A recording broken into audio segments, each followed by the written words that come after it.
When you start out as a game designer, you're going to make a lot of mistakes. That's perfectly normal, you're trying something new. And over time, bit by bit, you get better at what you're doing. And while some mistakes are great learning opportunities, there are certainly some things that I did when I started designing that I wish I hadn't done. It would have made things a lot easier. So in this video, I want to talk about the 5 biggest mistakes I made when I started game design. I should say some of these I still do. Hi, I'm Matthew Dunstan. I'm a game designer based in Australia, and to date I've published over 60 games all around the world. On this channel I like to talk about my own journey as a game designer, tips and tricks to help you starting out in game design, and generally what it's like to be a full-time designer in the industry. I have to admit it was a bit hard to keep this list to only 5, there might be another video coming. So, mistake number 1, not finishing anything. I've talked about this in a previous video of mine, that one of the key things to progressing as a game designer is to actually finish the games you start, even if you're not happy with them and even if they'll never go on to be published. When I started out as a game designer, I committed this mistake full-heartedly. I remember when I first moved to the UK and we had a nascent playtesting group which would meet weekly, which I should say is a huge advantage. Having that weekly deadline to work on a prototype is really useful. Of course, I took that challenge slightly differently, making a completely new prototype every week instead of iterating on the same game. Over the course of about a year, I would bring in game after game after game, playing it once and then scrapping it and moving on to something else. I was constantly looking for this new idea, this fresh take that I would suddenly love and start to enjoy working on, not realizing that I probably was tossing away great ideas, I just hadn't spent enough time to find them. I was always chasing this perfect game, when in reality I was just beginning designing. I wasn't going to design a perfect game on the first go. I didn't realize that any game that we see as finished and amazing has actually gone through many iterations and might have started as something completely different. And let's be clear, this mistake certainly prevented me from finishing some great games early on in my career. As time moved on and I started to stick with games for a little bit longer, I still would fall into a somewhat related mistake, that I was spending far too much time working on the first prototype of a game before I would ever play it. I have folders of old prototypes on my computer with words and words typed out, rules and cards and boards, these huge experiences that, guess what, never got played. I never got them to the table to even see if they were any good, but I spent hours working on them. That was a huge sink of time that was effectively wasted and could have been spent on much better things like actually playtesting games with other people. I was trying to design probably too complex of a game at the start. At least for me, I've worked out that I work better at designing simpler and more mid-weight sort of experiences.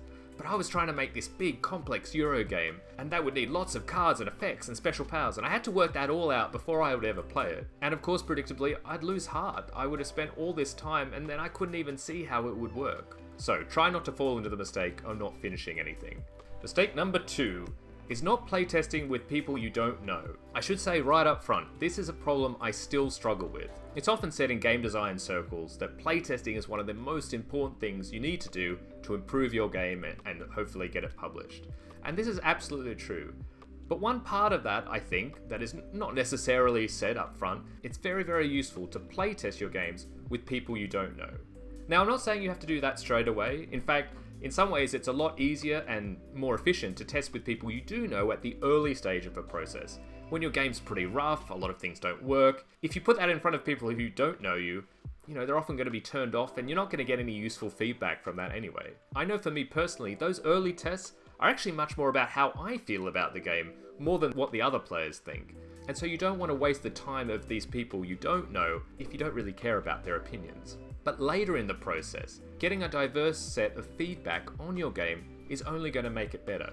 If you restrict that feedback to that small core group of people that you already know, you're potentially missing out opportunities to improve your game and to get ideas you never would have thought of.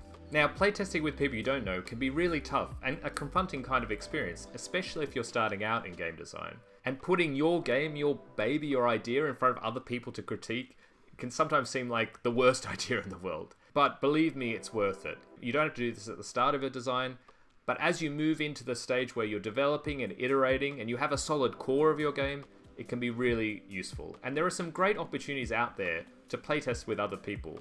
A lot of places will have local playtesting groups, which might have other designers and actually people you don't know but who are used to playtesting games that maybe aren't quite finished and are used to providing really useful feedback. Additionally, at different conventions, such as the UK Games Expo, there are whole playtest zones where members of the public who have just come along to the convention are encouraged to sit down and try a prototype. I worked at the UKGE playtest zone for over 10 years, and I was so surprised that every year we would have people who would actively seek us out. We were their first visit, and those people wanted to give their feedback in a great and kind way, and in a way that would help the designers. This isn't to say that there can't be bad experiences, but I'd really encourage you, if you're on the fence and fearful of it, to give it a go.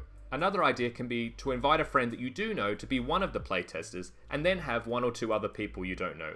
That way you've got a kind of ally with you, and in the worst case, if anything goes wrong, you've got someone who can support you and help you in that situation. And really, this is advice for myself. I still struggle with this. I went to a convention the other weekend, and I didn't take any prototypes to playtest. I would say to people this because I didn't have time to make them, but really it was because deep down I didn't want to playtest these games with people I didn't know, even though that would be useful. I still have to get over that hurdle now, after 10 years plus in the industry. Mistake number 3, poor record keeping and rule writing. When you're designing a game, you're producing a lot of ideas that you need to keep track of. From the rules of the game, to the components, to the feedback that you get from playtests about how to improve a game. All these things you need to keep in your head to be able to keep working on the game. And especially when you're starting out, you're probably not designing games full time, so you don't have every day to be able to dedicate to be thinking about the game you're working on. So if you're going to have any hope of actually remembering where you're at in the game, or trying to action a particular piece of feedback, you need to be able to get that feedback, access those thoughts when you need them, when you might have forgotten them many weeks or even months later. My early mistake was not being particularly consistent about where I would write down ideas. It was a mix between sometimes on my laptop, sometimes via an email, sometimes pen and paper in a notebook. It was all over the place. And unfortunately, I've kept that bad habit until now, where I'm sort of hopelessly stuck and I don't really know what to do. I was reminded of this problem very, very recently. I had a meeting with a publisher just before Christmas. I had signed a game with them and we were working on developing that game.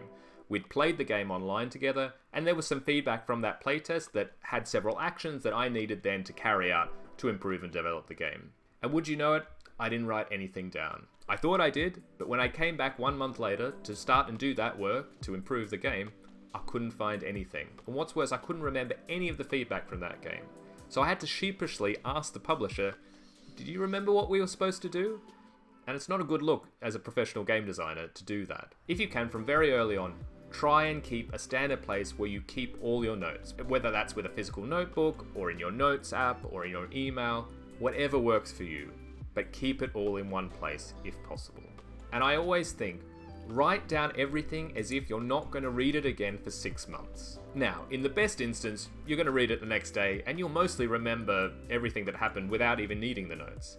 But you would be surprised how many times you will revisit that idea many, many months later. You have no memory of what you were initially thinking when you wrote down the note, but believe me, you'll be very happy that you wrote it down in such detail, so as to remember it a very long time in the future. This happens all the time with myself. I'm juggling many different games, and I might have an idea for a particular game, but never get the time to work on it until many months have passed. One related mistake is not writing rules for games.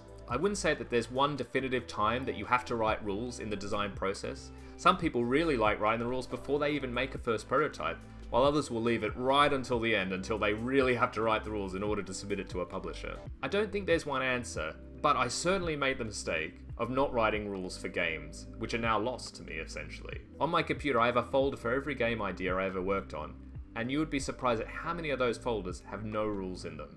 And when I look back on those ideas 1, 2, 5 years later, I have no idea how the game works. I might have some prototype files, I might have a board, I might have some cards, but that's it, and it's not enough to understand how the game works. I didn't need to write a complete rule set that a publisher would be able to read. I just needed enough rules so I could work out how to play the game, or at least remember enough of how to play the game. A useful practice to get in is to at least write the rules at some point before you stop working on the game for some time. You're not always going to know when this is going to come along, but if you can preempt it, maybe once you have a somewhat settled version, try and write just a 1-page rulebook. You don't have to worry about things like components or introductory. If you can just cover the core gameplay loop, the core rules, maybe in bullet points, That's enough. It's just a form of note-taking so that you have it as a record, and you'll be surprised how valuable that could be in the future. Mistake number 4. Thinking quantity is better than quality. After about a couple of years of designing games, I was ready to start going to Essen and pitching them to publishers. Essen is an incredible convention, one of the largest in the world, where you have hundreds of publishers that you could potentially meet with and show games. And what I took that to mean was, when I had that many opportunities, firstly, I want to have as many meetings with publishers as possible, and often I'd be fitting in 30 or 40 meetings over the 4 days. And if I was going to have that many meetings, then I needed lots of games to potentially show the publishers to increase my odds of one of them being interesting to them. And of course, different publishers are interested in different types of games, so if I might show a few games to one publisher, I might need a completely different set of games to show to another publisher who would be interested in maybe more complex ones. And so I would take it as a challenge every year, by October, which is when Essen is, to design something like 10 new games that I'd be able to take and show to publishers. And of course, if you're going to work on 10 games in a year, the quality is going to suffer. I would say I would normally make 10 games, maybe 1 or 2 were really great, but the other 8 were fine and they were interesting, but they could have been a lot better had I taken a lot more time to work on them more. But I couldn't work on any of them more than I could because I was trying to do too many. I was thinking that quantity was the name of the game. And of course, early on in your career, you're just trying to get something published. So you might think, well, how about I throw lots of things at the wall, lots of things at publishers, and I only need one to stick. But actually, what I didn't realize then was that I'm actually hurting my chances of even getting one game signed by not prioritizing 1 or 2 or 3 games to focus on and improve their quality. At the end of the day, with so many games being released, publishers are looking for that one game to stand out that they really love, rather than trying to publish many mediocre games that will be forgotten quickly. And I didn't realize I need the same approach as a designer. I think I'm a lot better now with understanding that I need to focus on fewer games if I'm going to make them great. I need to spend more time to develop them more, to understand them more, and to really spend the time to craft the best experience that I can. And also that I shouldn't think about throwing lots of things at publishers. It's much better to have one game that's perfect for one publisher and maybe completely unsuitable for all the other publishers than having a bunch of games that are palatable to many publishers. And I have to admit, I still have to fight this urge when I go to fairs now, thinking, I only have 2 or 3 games to show. What am I doing? But actually, in reality, what I've been doing throughout the year is working on games with publishers, one at a time, developing them deeply. I don't need to think about pitching so many games when I can really narrow down and focus time on my best ideas. And mistake number 5, thinking that any contract is preferable to no contract. When you start designing games and you want to get a game published, you're trying to get that first contract. You're trying to get that first experience of your game being accepted by a publisher and then appearing on a shelf. It's a really special experience. That's not the mistake. The mistake is thinking that you should do anything to get that contract, accept anything, and that is preferable to having no contract. I had one publisher that would refuse to let me leave the table from where I'd pitched them the game without signing it to them. This happened about 8 or 9 years ago, and I've never had it repeated again, thankfully. Firstly, flat out, I would say to any of you, never ever do this. Never sign a game under duress, and even don't sign a game at a convention. Take a bit of time to think about it. You don't have to rush into anything. Nothing's going to change in a week or 2. I didn't know better at the time, and I did sign the game to that publisher at the table. And would you believe it? A few years later, they went bust, and my game was never published. And actually, I've never been able to sign that game since that day. That was me prioritizing that I needed a contract beyond my own personal comfort levels in rushing into something. Another experience I've had a couple of times is signing multiple games of mine to a single publisher before they've actually released any one of them. Essentially, I'm leaving too many of my eggs in one basket, and if anything goes wrong with that publisher, I've not just wasted one game's time, I've potentially wasted many games worth of time. And this happened a few times where I've signed multiple games, 2 or 3 games to a publisher, and for whatever reason, none of them have ever been released. Sometimes the publisher goes out of business, sometimes their business model changes and the games no longer make sense for them. But in both cases, I was thinking, oh, more contracts is better, right? I should do this. Don't worry about whether the games are going to ever be published or not. And as time goes on, I realized that was a real mistake. Signing contracts is important, but there is still a hurdle of getting it released. And I would say to my younger self now, just sign one game with a publisher and give them the chance to release that.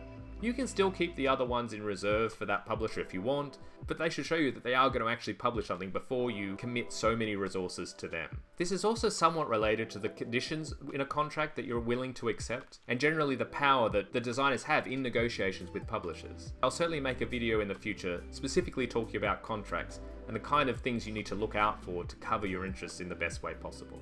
So, those are 5 mistakes I made when I started out in game design, many of which, unfortunately, I'm still making today and that I still need to learn from. For me, there are 2 main reasons I'm making this video. One is to point out these mistakes that hopefully if you're a newer game designer, you might be able to learn from my mistakes and avoid them for yourself. And the second reason is to hopefully point out that not only did I make a lot of mistakes when I started, I'm still making those mistakes now, and really that's even worse because I know that they're mistakes. Don't be discouraged, no matter what stage you are at game design. We all have stuff to learn, and we're never going to be perfect. And to that end, if you were comfortable sharing some of the mistakes you've made in your game design journey, that would be great if you could leave them down as comments. I think that would really help people to understand, well, none of us are perfect and we can all learn from each other. And until next time, all the best with your designs. Bye.